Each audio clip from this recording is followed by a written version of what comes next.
Bismillahirrahmanirrahim. Assalamualaikum warahmatullahi wabarakatuh. Alhamdulillahirabbil alamin. Wassalatu wassalamu ala Rasulillah wa ala alihi wa ashabihi ajmain, amma ba'du. Rabbi syrah li sadri wa yassir li amri wahlul 'uqdatam min lisani yafqahu qawli. Rabbi zidni ilma warzuqni fahma. Subhanaka la ilma lana illa ma 'allamtana innaka antal alimul hakim wa la haula wa la quwwata illa billahil aliyyil azim. Alhamdulillah, puja-puji syukur kita panjatkan kehadirat Allah Subhanahu wa taala atas limpahan nikmat, karunia, hidayah serta inayahnya dan petunjuknya jualah, serta diberikannya kita kesehatan, kelapangan sehingga dapat kembali kita beraktivitas. Mudah-mudahan kita selalu dalam keadaan sehat walafiat. Salawat serta salam semoga selalu tercurahkan kepada junjungan kita Nabi besar Muhammad SAW. Baiklah, kita lanjutkan tema bahasan kita, talim kita pada malam hari ini. Setelah sebelumnya kita membahas akhlak terhadap orang tua, akhlak terhadap guru, kita masuk kepada akhlak terhadap teman. Jadi sebagai makhluk sosial, tidak ada di antara kita yang tidak memiliki teman. Tidak ada mereka yang tidak bersosialisasi. Dimanapun kita berada, dimanapun kita tinggal, dimanapun kita menetap, mesti kita akan temukan ada orang di sekitar kita. Kalau kita tinggal di satu daerah, di satu kampung, maka kita akan dapatkan teman-teman kita akan dapatkan tetangga-tetangga kita akan dapatkan orang-orang yang ada di sekitar kita. Begitu kita pindah ke Ma'had, ke UIN Antasari, kita pun akan temukan teman yang baru lagi. Orang yang sebagai pengganti orang yang ada di kampung kita. Jadi apa? Jadi pada setiap tempat, pada setiap keadaan, mesti orang akan menemukan teman, mesti akan orang menemukan orang lain yang ada di sekitar kita itu.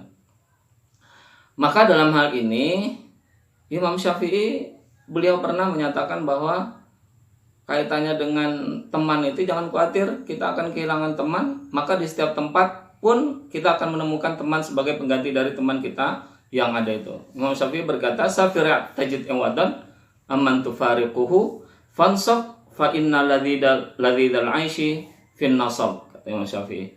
Apa safir tajid awadan? Maka bermusafirlah kalian, menuntut ilmulah ke tempat-tempat yang jauh. Jangan khawatir, nanti di tempat itu pun kalian akan menemukan penggantinya iwadan. Iwadan amman tufarikuhu, orang-orang yang kalian tinggalkan. Kalau di kampung itu kita memiliki teman, barangkali yang teman kita satu kampung, teman kita satu sekolahan, kemudian teman yang ada di tetangga-tetangga kita, maka begitu kita bermusafir, kita pun akan menemukan teman-teman yang baru, yang itu mengganti daripada teman-teman kita yang ada di kampung itu tadi. Maka kata Imam Syafi'i, "Safir, pergilah kalian menuntut ilmu. Tajid ewadan amman tufariqu." Niscaya kalian akan menemukan orang yang itu menjadi pengganti dari kawan-kawan, dari teman-teman kalian yang ada di kampung itu. Kemudian tidak berhenti sampai di situ. Yang dimaksud oleh Imam Syafi'i safir di sini adalah safir dalam menuntut ilmu. Kenapa kata Imam Syafi'i? Wansab, maka berusahalah dengan sekuat tenaga. Belajarlah dengan sungguh-sungguh, karena sesungguhnya fa innal ladzidal aishi fin nasabi, karena sesungguhnya lezatnya, nikmatnya hidup itu orang yang dalam keadaan yang sungguh-sungguh, dalam keadaan capek.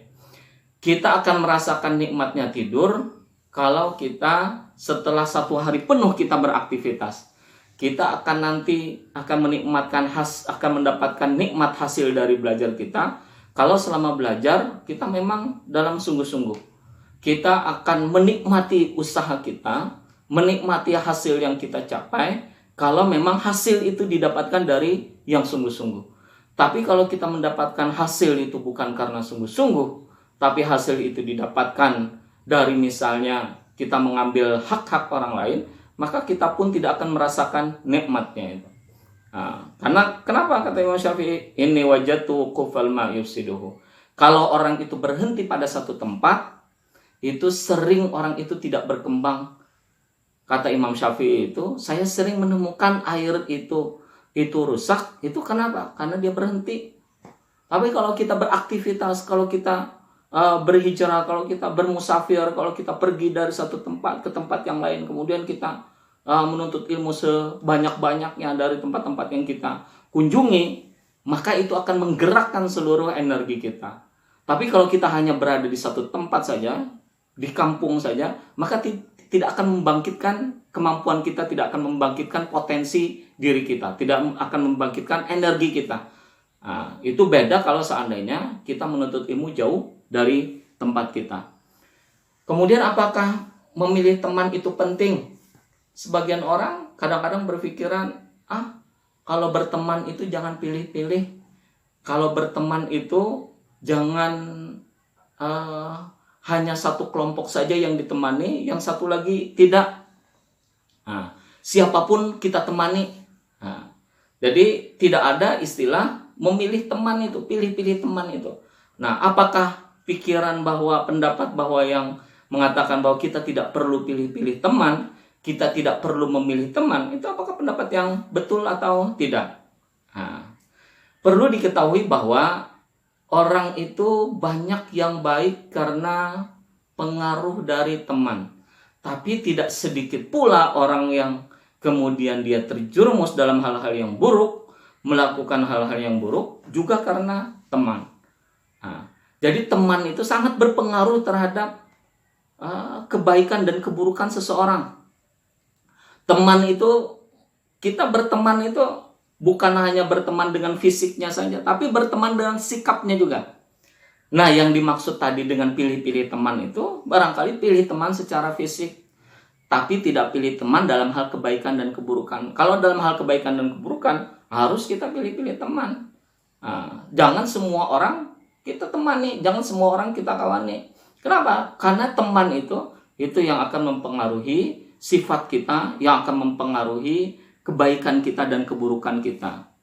Maka kalau di beberapa syair Arab itu, di syair Arab itu mengatakan dia anil mar'i la tas'al wasal an qarinihi fa inna fa kulla qarin bil muqarin muqtadi atau yaqtadi.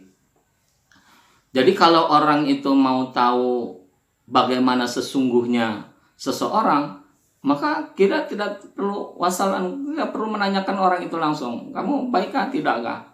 Kamu seperti apa sikapmu? Kamu seperti apa ini? Tidak usah kita tanyakan kepada orang itu. Cukup kita hanya melihat siapa kawannya. Kalau kawan yang dia menjadi, kalau dia sering berteman dengan orang-orang yang suka begadang malam, orang yang suka jalan-jalan, orang yang suka main-main, orang yang suka tidak pernah serius, tidak pernah belajar segala macam, maka kita dapat menilai dan kita yakin bahwa orang-orang yang ada di sekitarnya pun memiliki sifat yang sama. Nah, kita itu manusia itu tidak bisa berteman dengan orang yang berbeda sifat, dengan orang yang berbeda sikap. Nah, kita sering berteman itu dengan orang yang sama dengan pikiran kita, sama dengan sifat kita, sama dengan kelakuan kita, sama dengan pekerjaan kita, sama dengan hobi kita. Nah, jarang orang yang berbeda sifat kemudian dia bisa bertahan dalam pertemanannya itu. Maka kalau di syair Arab itu antata'iku katanya wa annama ikun famatanatafiq.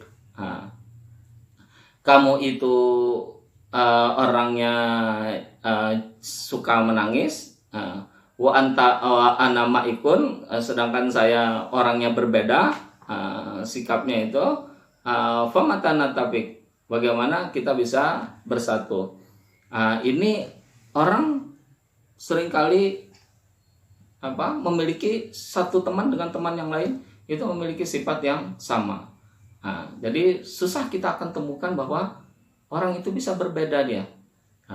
Kemudian pertemanannya itu awet kalau tidak sama-sama memiliki sifat yang sama. Nah, bukan hanya di dunia sifat-sifatnya seperti itu, tapi juga sampai ke akhirat itu. Maka di Quran itu wasiqal ladzina kafaru ila jahannama zumara hatta idza ja'uha futihat abwabuha wa qala lahum khazanatuha alam ya'tikum rusulun minkum yatlu 'alaikum ayati rabbikum wa yunzirunakum liqa'a yaumikum hadza. digiring itu nanti siapa orang-orang kafir katanya ila jahannam zumara, ke neraka jahanam itu secara berkelompok, secara bergelombol. Hatta idza ja'uha, sampai mereka itu sampai di depan pintu neraka itu, futihat abwabuha, kemudian begitu dibuka, wa qala lahum khazanatuha alam ya'tikum rasulun minkum. Penjaga neraka itu akan mengatakan, bukankah telah datang rasul-rasul di antara kalian, yatlu alaikum ayati rabbikum, yang mereka itu membacakan ayat-ayat dari Tuhanmu dan memberikan peringatan kepada kamu kaitannya dengan hari akhirat. Orang yang kafir dia dikumpulkan jadi satu di akhirat. Sebaliknya orang mukmin pun dia akan dikumpulkan jadi satu di hari akhirat. Wasiqal ladzina taqau rabbahum ilal jannati zumara. Jadi orang-orang yang bertakwa pun kepada Allah itu akan dikumpulkan mereka itu dan akan digiring bersama-sama nanti ke dalam pintu surga, ke dalam surga. Artinya apa?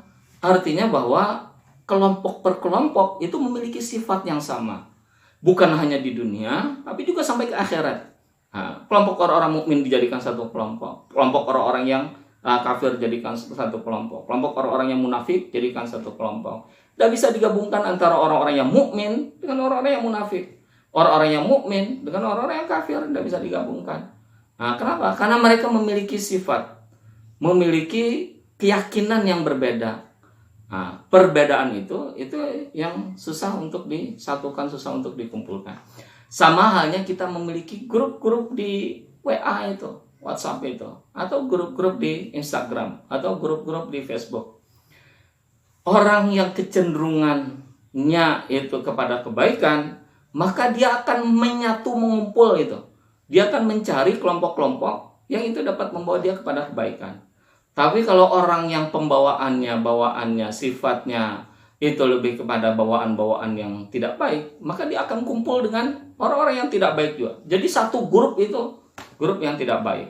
Nanti satu grup yang baik. Jadi bukan hanya di dunia nyata, di dunia maya pun orang memang sudah cenderung di kelompok-kelompokan. Oh nanti ini grup ini, oh ini grup ini, oh saya tidak masuk dalam grup ini. Oh saya tidak cocok masuk dalam grup ini. Oh saya masuk dalam grup ini. Artinya apa? Dalam grup maya saja orang itu akan pilih-pilih. Saya harus masuk grup mana? Saya tidak harus masuk yang grup mana? Itu.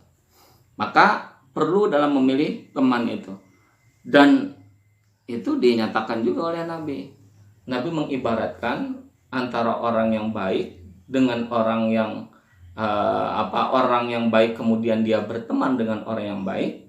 Ada orang yang berteman dengan orang yang tidak baik, itu seperti orang yang soleh katanya itu berteman dengan orang yang penjual minyak harum, atau orang yang soleh dia berteman dengan orang yang wakirul haddad, pengrajin pandai besi.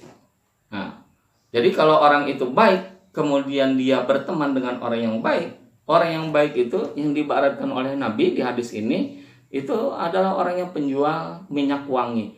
Masalul jalisi soleh wal jalisi su kamathali sahibil misik.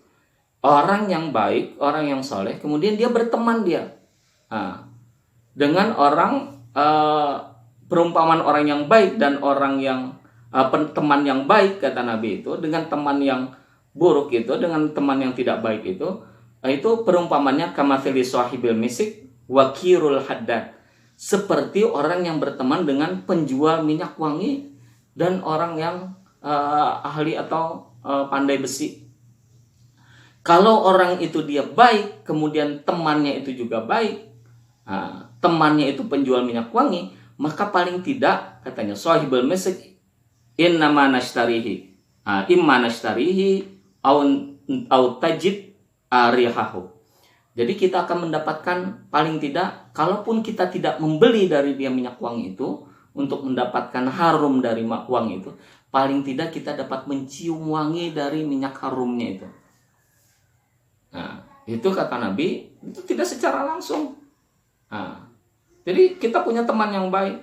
Teman-teman yang baik ini membawa dia akan kebaikan-kebaikan.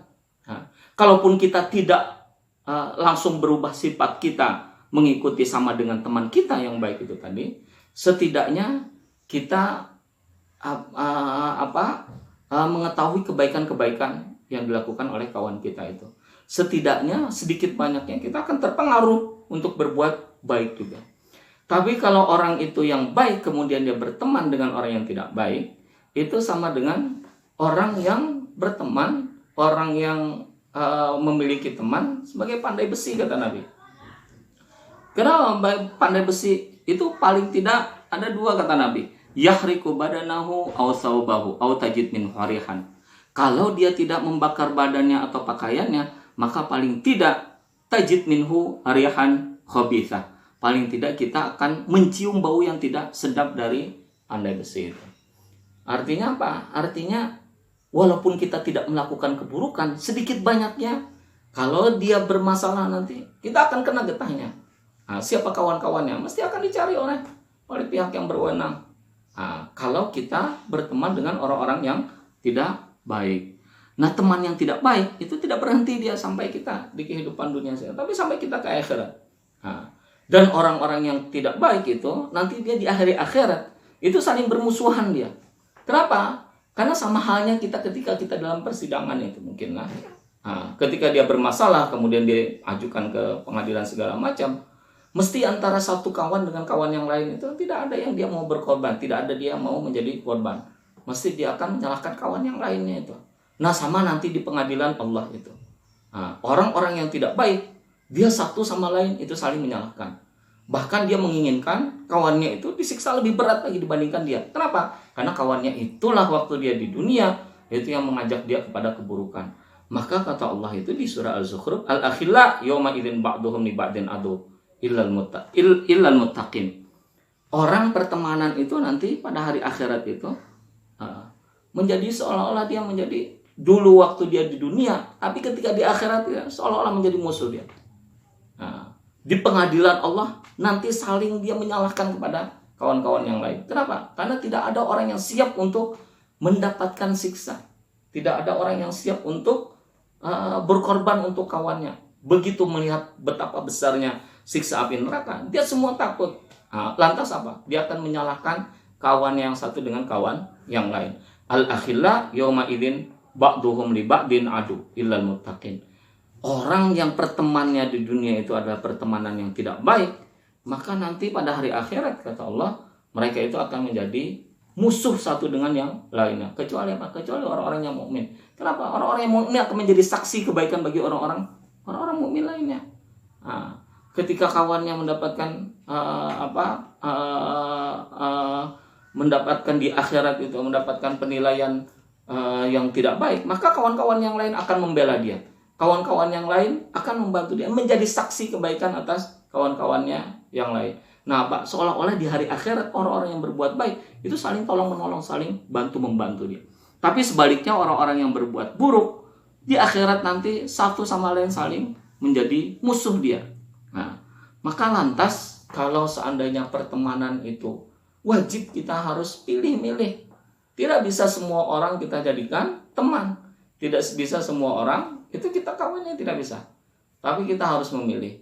Memilih apa? Memilih orang-orang yang mana dapat membawa kepada kebaikan. Kalau dia tidak membawa kita kepada kebaikan, maka kita tinggalkan. Atau kalaupun tidak, maka setidaknya kita tidak berteman akrab dengan dia itu. Maka Syekh Al-Jurjani dalam kitab Ta'lim Muta'alimnya itu memberikan gambaran, memberikan petunjuk bagaimana kita harus memilih teman. Teman itu teman yang seperti apa, kata Al-Jurjani. Maka yang pertama itu kalau orang itu menuntut ilmu, kata Al-Jurjani, maka yang pertama dipilih teman itu adalah Al-Mujid. Teman itu yang kita pilih adalah teman yang rajin. Teman yang rajin itu apa?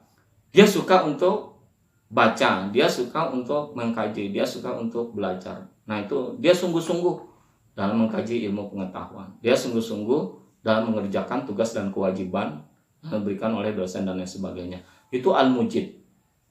Nah, maka sebaliknya, jangan, kata Al-Jurjani, memilih kawan itu yang kaslan. Jangan memilih yang malas.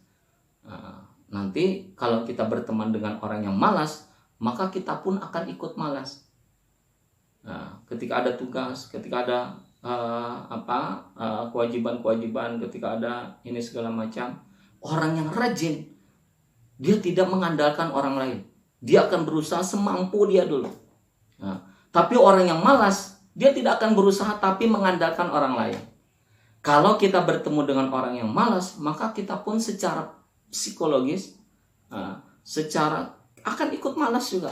Kenapa? Karena melihat orang-orang yang malas, orang-orang yang ada di sekitar kita, orang-orang yang malas, maka tidak ada semangat kita, tidak ada gairah kita untuk menuntut ilmu. Maka kata Al-Jurjani, jangan kalian memilih orang yang kaslan, jangan memilih orang yang malas, tapi pilihlah orang yang rajin. Kemudian yang kedua, penting juga itu memilih orang yang wara. Wara itu orang yang menjaga betul-betul dari apa yang dimakannya, dihindarinya dari hal-hal yang syubhat.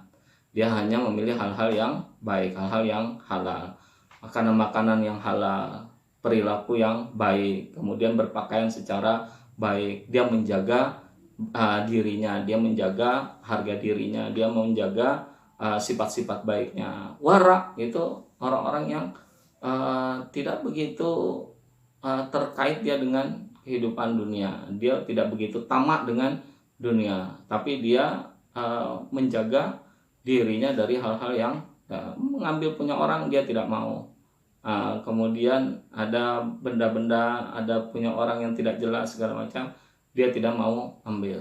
Kemudian kalau itu tidak jelas bukan miliknya, dia tidak mau. Maka orang yang wara itu adalah orang yang menjaga menjaga harta orang lain, menjaga apa yang dimakannya, apa yang halal pun, apalagi yang haram, yang syubhat pun dia akan jaga, apalagi hal-hal yang haram. Kan dia hanya makan makanan yang halal saja. Itu orang yang wara. Kemudian sahibut taba'al mustaqim, kata Imam Al-Jurjani, pilih kalau kawan itu yang sifatnya itu sifat yang baik, sifatnya itu sifat yang lurus, orang jujur, orang yang yang baik. Itu pilih teman-teman yang seperti itu. Jangan dipilih orang-orang yang tidak baik. Apa yang tidak baik itu? Al-mu'til. Itu orang yang suka, karena dia malas, maka dia tidak mau beraktivitas. Mu'til itu atol itu tidak memiliki aktivitas, nganggur. Kenapa orang-orang yang nganggur, orang-orang yang tidak mau, malas, itu biasanya dia tidak mau berbuat, dia tidak mau melakukan sesuatu yang baik. Itu al-mu'til. Nah, itu harus dihindari. Termasuk orang yang tidak baik itu, kata Al-Jurjani, itu al-mikthar. Mikthar itu yang sering banyak ngomongnya, bicara terus, tapi dia tidak pernah melakukan apa yang dia bicarakan itu. Terlalu banyak berbicara, maka kita hindari, kata Al-Jurjani. Kemudian penting juga al-mutafahim. Mutafahim itu kalau pilih teman, itu orang yang cerdas, orang yang pintar, orang yang mudah paham. Ini jadi kenapa kalau orang itu mudah paham, pintar dia, cerdas dia, setidaknya kita akan, kalaupun kita tidak secerdas dia, tidak memiliki pemahaman yang bagus juga, paling tidak ketika kita menemukan kesulitan, kita bisa mendapatkan penjelasan dari kawan yang paham itu, kawan yang baik itu. Nah, kemudian jangan juga berteman dengan orang yang al-mufsid, orang yang suka merusak, kata Al-Jurjani. Jadi fasilitas lembaga dirusak, kemudian suka merusak hal sudah bagus dirusak. Ini dirusak. Jangan kita berteman orang-orang yang seperti itu, katanya. Jangan pula kita berteman dengan orang yang al-fatan, suka memfitnah. Jadi dari mulut, dari tangan, dari itu semua keluar hal-hal yang tidak baik. Maka Al-Jurjani saja menganjurkan ada teman-teman yang perlu dipilih itu. Teman-teman yang baik kita temani, tapi teman-teman yang tidak baik jangan kita temani, kata Al-Jurjani. Nah, bagaimana kemudian, apa yang harus kita lakukan terhadap teman kita itu? Biasanya hal-hal yang baik itu akan mengekalkan pertemanan kita, tapi hal-hal yang buruk itu dapat menghancur atau merusak pertemanan atau persahabatan. Jadi apapun sifat secara umum, apapun sifat-sifat yang baik itu mesti akan mengekalkan rasa persaudaraan, rasa pertemanan. Apa contohnya? Saling-saling memberikan hadiah. Itu akan memperkuat pertemanan kita. Tahadu, tahabu. Saling memberi hadiahlah kalian, maka kalian akan saling mencintai. Oh, temannya ulang tahun, kita kasih dia hadiah. Oh, temannya berhasil, kita ucapkan selamat, kamu berhasil. Oh, temannya dapat nikmat ini. Oh, alhamdulillah dapat nikmat. Nah, kita mengucapkan alhamdulillah, kita memberikan hadiah, kita memberikan rasa simpati segala macam, itu akan satu upaya untuk mengekalkan pertemanan itu. Nah, tapi sebaliknya nanti hal-hal yang merusak pertemanan itu harus kita hindari juga. Maka di beberapa hadis itu banyak sekali tuntunan-tuntunannya Islam itu. Yang pertama, kalau dengan teman itu kita harus saling tolong-menolong dalam hal kebaikan. Nah, kalau di Quran itu di surah Al-Maidah itu ayat 2 itu, wa ta'awanu 'alal birri wat taqwa wa la ta'awanu 'alal itsmi wal 'udwan. Saling tolong-menolonglah kalian dalam hal apa? Dalam hal yang dapat membawa kalian kepada ketakwaan. Ketakwaan itu apa? Takut kepada Allah. Hal-hal yang dapat membawa kepada kebaikan. Tapi janganlah kalian tolong-menolong dalam hal perbuatan-perbuatan dosa dan perbuatan saling bermusuhan. Wattaqullah innallaha syadidul iqab. Jadi kalau sama kawan, sama teman itu harus saling tolong-menolong. Nah, oh, teman ada kesusahan, kita tolong. Oh, teman ada kesempitan, kita bantu. Oh, teman ada masalah, kita upayakan penyelesaiannya. Dan upaya-upaya kita itu akan mengekalkan rasa persaudaraan kita itu. Makanya kata Nabi itu, man nafasa an muslimin kurbatan min kurabid dunya, orang yang melepaskan kesusahan orang muslim ketika di dunia, maka Allah pun akan melepaskan kesusahannya juga pada hari akhirat nanti. Nafasallahu anhu kurbatan min kurabi yaumil qiyamah. Tapi nanti selanjutnya kata Nabi, wa man yassara ala mu'sirin yassarallahu alaihi fid dunya wal akhirah. Orang yang memberikan jalan kemudahan bagi orang yang kesulitan di dunia, Allah akan permudah juga nanti. Permudah hisabnya, permudah nanti keburukan-keburukannya dimaafkan segala macam. Ini juga kata Allah, kata Nabi, itu kemudahan yang dia berikan kepada kawannya, bukan hanya dia dapat di dunia, nanti dia akan mendapatkan balasannya sampai ke akhirat. Wa man satara ala muslimin satarallahu alaihi fid dunya. Orang yang menutupkan aib-aib kawan-kawannya, aib-aib orang-orang muslim di dunia, di akhirat itu akan ditutup oleh Allah. Wallahu fi aunil abdi makanal abdu fi auni akhihi. Allah akan terus menolong orang-orang yang menolong sesama muslim. Artinya apa? Kalau sesama muslim kita wajib saling tolong menolong, maka sesama muslim dan dia teman, itu kewajiban itu lebih harus kita tunaikan lagi. Nah, jadi kalau muslim itu, kalau bertetangga itu ada dia tetangga kita sekaligus dia muslim, dia tetangga kita sekaligus dia keluarga kita, dia tetangga kita tapi dia non muslim, itu macam-macam variannya. Nah, artinya kalau dia itu bertetangga dia muslim dan dia keluarga, maka kekeluargaan dan kemusliman itu lebih didahulukan dibandingkan yang lainnya. Nah, maka kalau orang lain sesama muslim saja kita harus tolong menolong, apalagi sesama teman, kita wajib tolong menolong. Nah, tolong menolong inilah nanti yang akan memperkuatkan rasa persatuan kita, rasa pertemanan kita. Maka hakul muslim alal muslim khamsun, kata Nabi. Hak orang muslim terhadap muslim yang lainnya itu paling tidak ada 5. Raddus salam. Kalau dia mengucapkan salam, maka kemudian kita membalas, kita menjawab salamnya, itu menjadi hak bagi seorang muslim atas muslim yang lainnya. Kenapa? Orang tidak akan mengucapkan salam kecuali dia memiliki ikatan yang baik. Kalau dia hubungannya itu buruk dengan orang itu, tidak mungkin dia mau mengucapkan salam. Nah, maka ketika seorang itu mengucapkan salam, kewajiban kita untuk membalas salam itu, kata Nabi.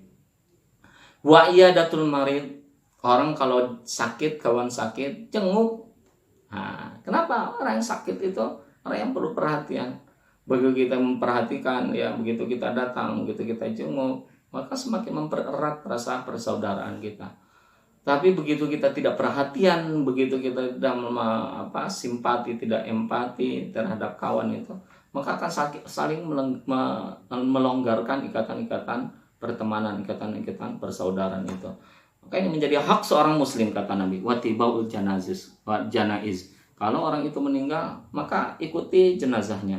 Kemudian wa ijabatud dakwah. Kalau orang itu mengundang, maka penuhi undangannya itu, penuhi panggilannya. Nah, di era yang serba online ini, di era yang serba produk-produk, banyak sekali produk-produk maya, produk-produk dunia elektronik ini, sehingga kadang-kadang mengabaikan pertemuan-pertemuan fisik. Sehingga mengabaikan yang diserukan oleh Nabi, wa ijabatud dakwah.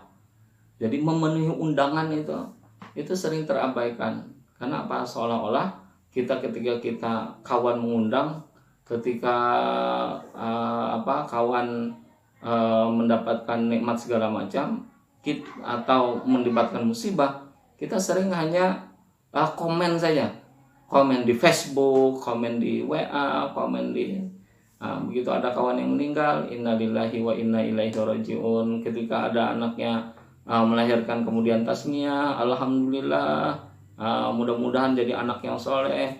Tapi itu apa? Tapi itu dilakukan hanya di dunia maya saja. Fisiknya itu tidak. Padahal yang dimaksud oleh Nabi ini, wa ijabatud dakwah, itu adalah pertemuan fisik. Kenapa? Pertemuan fisik inilah yang akan menyatukan. Tapi kalau hanya sekedar telepon, kalau hanya sekedar mengabari, kalau hanya sekedar lewat WA, grup segala macam, itu tidak melakukan pertemuan-pertemuan fisik, itu semakin menjauhkan kita. Kita senang secanggih apapun produk komunikasi saat ini, itu tidak akan dapat menggantikan pertemuan-pertemuan secara fisik itu. Maka penting untuk kita perhatikan ijabatud dakwah. Kawannya ada yang kawinan, ada yang menikah segala macam, tidak cukup kita hanya mengirimkan selamat menempuh hidup baru, mudah-mudahan mendapatkan keluarga yang sakinah, mawaddah warahmah, tapi secara fisik, secara tidak pernah kita kunjungi. Ini akan menjauhkan kita dari persaudaraan, dari pertemanan kita. Wa tashmitul atis idza hamidallah. Kalau kawan itu bersin dia, maka kita doakan dia dengan memuji kepada Allah itu. Nah, ini hak-hak sebagai seorang muslim. Jadi banyak yang kita lakukan secara fisik sebenarnya dibandingkan secara non fisik. Mungkin zaman Nabi, zaman Nabi katanya berbeda dengan zaman kita sekarang. Zaman kita sekarang itu tidak perlu lagi kita harus bertemu secara fisik, tapi cukup kita mengirim pesan, mengirim ini. Padahal tidak cukup itu saja, karena kita tidak tahu kondisi saudara kita, kondisi teman kita, kalau kita tidak melakukan kontak-kontak, pertemuan-pertemuan fisik. Maka hampir semua yang ada di hadis Nabi, yang itu sifatnya adalah menjadi hak orang muslim, itu lebih banyak kepada yang fisik. Radus salam, fisik dia. Walaupun ada juga salam yang diucapkan di WA atau di mana-mana. Iyadatul marid. Iyadatul marid itu kunjungan fisik juga. Ittiba'ul janais itu juga kunjungan fisik. Jadi mengiringi jenazah itu juga kunjungan fisik. Ijabatud dakwah, memenuhi panggilan kawan, itu juga kunjungan fisik. Tashmitul atis. Kemudian apabila bersin kawan, kemudian kita ucapkan doa-doa, itu juga fisik. Jadi apa? Jadi Nabi mengingatkan bahwa pertemuan-pertemuan fisik itu penting untuk mempererat rasa persaudaraan. Dan sebaliknya, kalau itu tadi yang dijelaskan oleh Nabi itu kaitannya dengan hal-hal yang dapat menguatkan, sebaliknya itu juga hal-hal yang sebaliknya kalau kita lakukan, itu akan merenggangkan rasa persaudaraan, bahkan mungkin memutuskan rasa persaudaraan. Itu sebenarnya harus kita hindari. Kalau kita tadi menolong kawan dalam kebaikan, maka kita tidak memberikan pertolongan pada saat kawan dalam kesusahan, itu akan merenggangkan rasa pertemanan, rasa persaudaraan kita. Kalau tadi diperintahkan untuk menolong dalam hal yang kebaikan, kemudian kita tolong menolongnya dalam hal keburukan, itu pun tidak akan kekal abadi rasa pertemanan itu.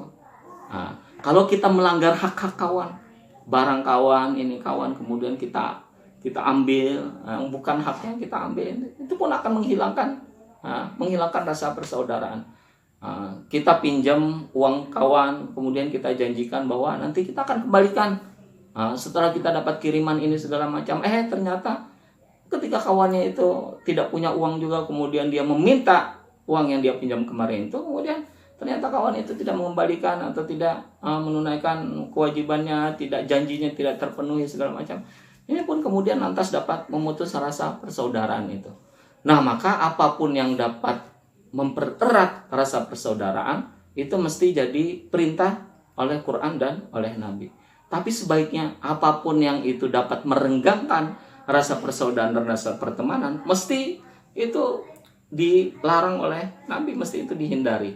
Kenapa? Karena kita butuh orang-orang yang baik yang ada di sekitar kita. Makanya wal asri innal insana lafi khusr illal ladzina amanu wa amilus shalihat wa tawassaw bil haqq wa tawassaw bis sabr.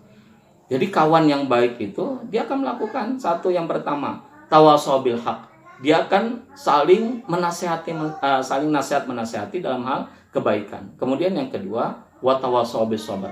Kawan yang baik dia akan menasihati kawannya itu. Kalau dalam kesusahan dia akan menasihati kawannya bersabar, dalam kesabaran.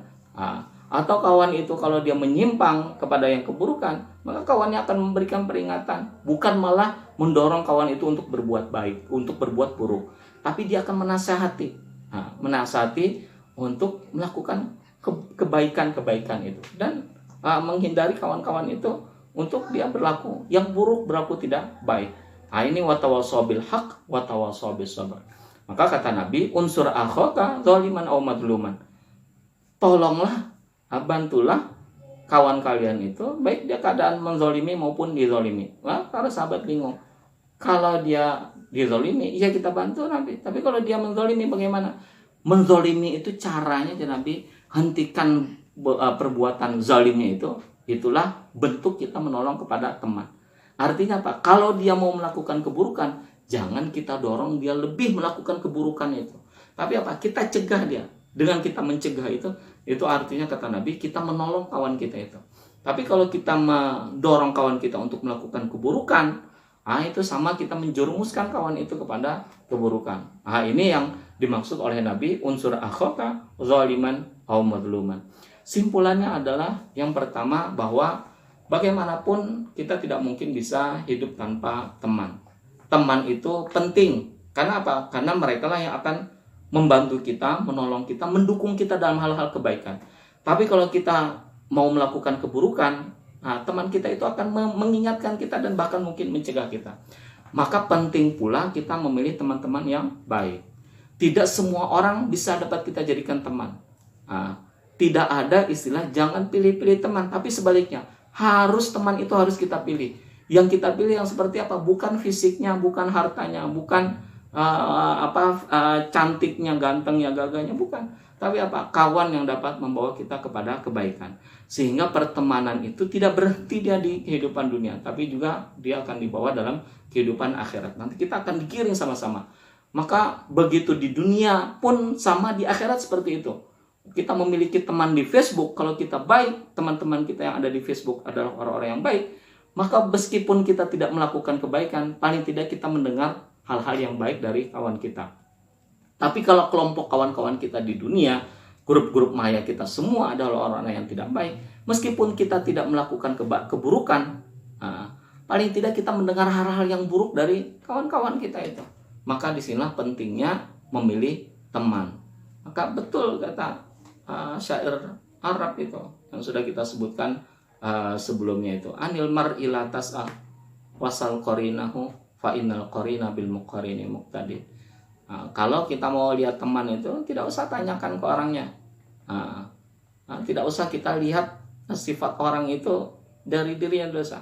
Kita lihat saja siapa kawannya. Kalau kawannya itu kumpulan orang-orang yang tidak baik, maka kita pun bisa berkesimpulan bahwa dia pun tidak baik. Tapi kalau kawannya itu kumpulan dari orang-orang yang baik, maka kita yakin bahwa dia itu juga orang-orang yang baik. Maka kawan yang satu dengan kawan yang lain itu tidak bisa, dia tidak saling mempengaruhi, mesti dia akan mempengaruhi.